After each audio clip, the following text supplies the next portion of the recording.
Hello beautiful souls, I am Yasuko and it's time for Mustache Monday. I am now back in California after 5 weeks of traveling in Japan and Southeast Asia. For the first time in 14 years, I was there for 4 days 1 week and then I didn't do the video for 2 weeks because I simply overestimated my ability to make video while I was traveling and underestimated my time on public transportations.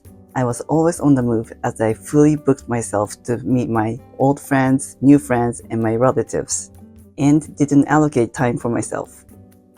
This week I will share what I did in Japan and 5 random tips or recommendations on what you should do when you go to Japan. This time I went from Tokyo to Yatsugatake, to Nagoya, to Ise, to Osaka, to Oita, then back to Tokyo. Tip number 1. Go see fireworks festival. During my stay in Tokyo, I got to see a beautiful fireworks show with the city pop music from the 80s. It was very nostalgic. Fireworks festivals in Japan is simply amazing. Usually it's held in summertime towards the end of July and August in various places by the river and ocean. It is the worst time to visit because it's hot and humid.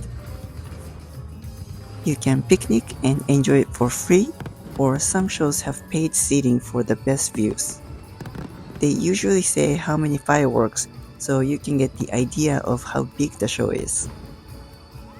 This one was held at Tokyo Racecourse with paid seating. This one had 14,000 fireworks in 1 hour. We were very close to the fireworks, so we got the debris falling from the sky. Tip number 2. Visit shrine or temple. Tokyo is a very busy city with lots of people. My friend in Tokyo wonders why Shibuya Crossing is such a big deal to foreigners. Usually people shoot the video from Starbucks, but this one is shot from the other side from the second floor in front of 7-Eleven in Shibuya Mark City. Even in a busy city, you can find shrines and temples where you can make a prayer or wish. In Japan, there are 80,000 Shinto shrines and 77,000 Buddhist temples. These sacred places have spiritual barriers. When you enter, you will feel a different serene atmosphere. I got to visit Ise Shrine for the first time. Ise Shrine is the most prestigious shrine in Japan. When you enter a shrine, at the gate, you should bow to the god for entering his space. And when you leave the shrine, after you exit the gate, you should turn around to face the god and bow to the god again. Tip number 3. Eat the local foods. Japanese food is more than just sushi, tempura, and teriyaki. There are a ton of delicious food specific to the area, so research what's famous in the area when you plan a visit. For example, when I went to Nagoya, I got to eat hitsumabushi, which is a rice bowl with small pieces of eels, and you enjoy it in different variations with the condiments that come with it. In Ise, I had fresh seafood including ise ebi lobster in the form of miso soup. And outside of Ise Shrine, I had summertime only shaved ice with akafuku mochi inside. In Osaka, I had takoyaki, which is octopus ball, and okonomiyaki, which is cabbage pancake. For restaurant reviews, go to tabelog.com, add /en for English. You can also switch to Chinese and Korean from the bottom of the website. Even at McDonald's, there are Japanese menus, and don't underestimate the food you can get at convenience stores like 7-Eleven. They are delicious. Tip number 4. Go to hot springs or take a bath. I love going to hot springs or onsen in Japan. This was on the top floor at the hotel in Ise. It had an inside bath and outside bath. The men's bath is usually marked with a short blue curtain, and women's bath is usually marked with a short red curtain. They usually switch sides every so often. The most important thing is that you wash your body clean before you dip in the big bath. Don't put a towel or washcloth or long hair inside the bath. Don't talk loud inside the bath. You enter and exit gently without making waves for others, and soak quietly not to bother others. But this requires you to be comfortable being completely naked around strangers.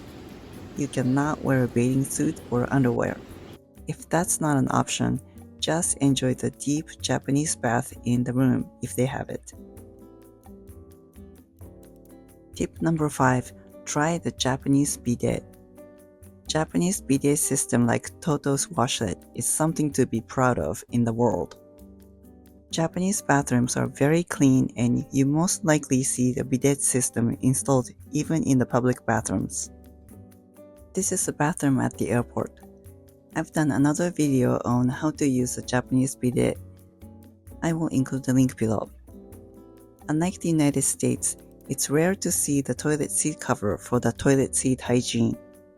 There is usually a sanitizer inside the bathroom stall, which you can use to spray onto the toilet paper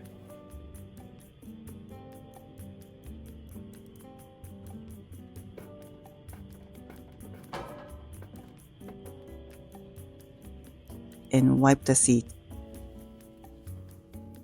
and discard in the toilet.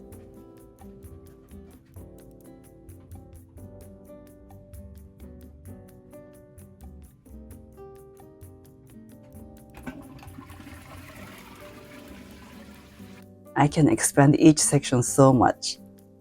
My Japanese friends were complaining that things were getting more expensive because they're having some inflation, but compared to the United States, it's nothing. Things are still very cheap in Japan, and there's no tipping in Japan because it's just not part of their culture or customs. So you don't have to worry about tipping the waiter or waitress or for the services like massage or taxi. They may even say, "Oh, no," if you try to tip them. And Japanese yen is very weak right now, so shop till you drop to take advantage of it. Remember to carry your passport because at some stores, if you spend more than 5,500 yen, it's tax-free if you can show your passport. My favorite Uniqlo bra tops is now $29.90 in the US, but it was 2,290 yen in Japan, but it was 1,990 yen on sale. $1 was about 160 yen when I was there, so it was $12.44. It was less than half the price, and there was no 10% sales tax because for me, it's very easy to spend more than 5,500 yen at Uniqlo. If you've been to Japan, please share your recommendations in the comment below. Thanks for watching. Make it a great week.